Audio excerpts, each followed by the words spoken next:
دغه ځای ډېر تاواني ده. بیعت وکړي د یوه شیخ نه، بیا ګرځي په نورو شیخانو پسې په نیت کې چا باندې د استفادې ګرځي، د استفادې. دا چې بل شیخ ته په نیت استفادې لاړې، هغه هم بزرګ ده. په نیت استفادې ورغلې، ګناه څه وشوه چې دا کار خرابېږي؟ دلته ګوره ډېر یو باریکه نکته ده. ګناه دا وشوه چې عقیده کې د شرک راغی، پیر و بل د سره شو، اولیاء د خدای، مظهر د صفاتو د خدای دی. موږ ته حکم د تخلق باخلاق الله دی، الله په اخلاقو ځان متخلق کوي. الله هر ګناه معاف کوي، خو شرک معاف کوي. ان الله لا یغفر ان یشرک به ویغفر ما دون ذلک لمن یشاء. هر ګناه معاف کوي، خو شرک نشي معاف کولی. نشي معاف کولی نه معنی یعنی نه معاف کوي. وای شیخ چې مظهر د صفاتو د خدای ده، هغه د مرید تقصیرات، د مرید کمزوري، د اعمالو کمزوري، د ذکر کمزوري، دا ټول برداشت کوی شي. بیا هم شفقت پکې که هغه کمزوری ده، بیا هم شفقت پکې که هغه کمزوری ده، بیا هم شفقت پکې. دا برداشت کوی شي، خو شرک نشي برداشت کولی. وعلى آله وصحبه اجمعین.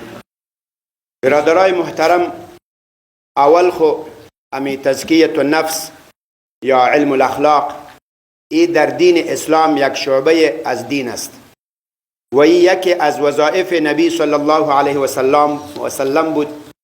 ای را اجرا میکرد. تزکیت النفس دا نبی اسلام یو وظیفه و یو دنده و ساغی کوله او الله ورته سپارلی و. د دغه آیت په رڼا کې دا بالکل یو له هغه د دین له شعبونه ده. پروردګار ابراهیم علیه السلام دعا وکړه، ربنا وابعث فیهم رسولا منهم. اے الله تو په دې کې یو نبی راولېږه له دوی نه، یتلو علیهم آیاتک، چې د تا آیاتونه دي تلولي. دا علم قرائت ورزده کوي، علم تجوید ورزده کوي. لکه دا موږ تاسې په دارالحفاظونو کې استادان شاګردانو ته وایي، دا علم القرائت شو. ويعلمهم الكتاب، دویم تعلیم دی کتاب ورته کوي. بیا به د قرآن تفسیر ورته کوي، معنا به ورته کوي. دا علم تفسیر شو. والحکمت، علم حکمت به ورخي. و حکمت کې دوه تفسیر راغلي، حلال و حرام پیژندل، دا علم الفقه ده. او حکمت د نبی اسلام حدیث ده کول، دا علم الحدیث شو. نو په دې کې دوه احتمال دي. ويزکیهم، او د دې تزکیه النفس به کوي، د دې نفس به پاکوي. نفس صحابه را مؤمنین را پاک میکنه. دا څو علوم سلو؟ 5 علوم. یتلو علیهم آیاتک، دا علم قراءت سلو، علم تجوید سو.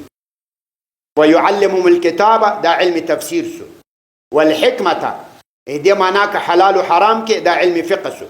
یعنی علم حلال و حرام ورخي، علم فقه تعلیم میته. او که دې معنا حدیث کې، دا علم الحدیث سو. دواړه که معنی نشته ده، علم فقه، علم حدیث. ويزکیهم، د دې تزکیه النفس بکوي. دا علم تزکیه سو. عزتمندو جزیره العرب خلق لنبی علیه الصلاة والسلام نه مخکې مشرکین ول، د بوتانو عبادت کول. په دې کې دشمنی ولا، حسد ولو، بغض و عناد، بچیان به خپل مړ کول، دخترای خود را میکشت، بچای خود را میکشت.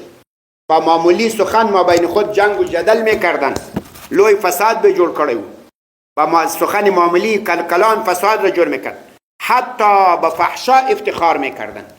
مردم جزیره تو بودن، به فحشا چی میکردن؟ فخر و ناروا به فخر کول.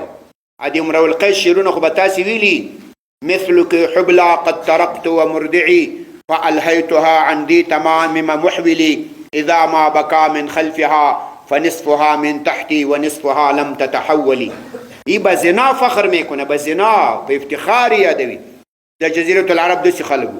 نبی علیه الصلاة والسلام سراغی د دې تزکیه النفس وکړو. له شرک و له کفر نه موحدین سول، داسې د توحید استادان سول. نن سبا که موږ د قرآن و توحید تناست یو، دا د چا له وجې نه؟ د صحابه کرامو، د نبی اسلام د تزکیه النفس له وجې نه. هغه به د اخلاقي ورکې سوې. صحابه کرام د صدقو، د امانتداریو، د سخاو، د جوادتو، د شجاعتو، د حسن اخلاق مثالونه جوړ سول. لکه ابو بکر صدیق رضی الله عنه، یعنی لوی رښتینی بنده. عمر فاروق، یا عمر سی مشهور ده په عدل او په انصاف. عثمان غنی سی مشهور ده په حیا او په شرم باندې. علي کرم الله وجهه سے په شجاعت باندې مشهور ده. دغه تزکیه النفس، دا تزکیه النفس دا په دین کې یو شعبه ده. د دې منکر دا سم کافر ده، لدې څوک منکر سي چې په دین کې تزکیه النفس نشته ده.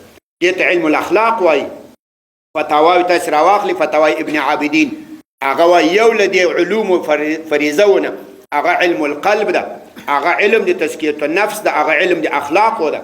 دا بالکل فرض ده، لدې نه څوک منکر کېدی نشي. دا خبر مې ځکه وکړه نن سبا چې د چا په بدعات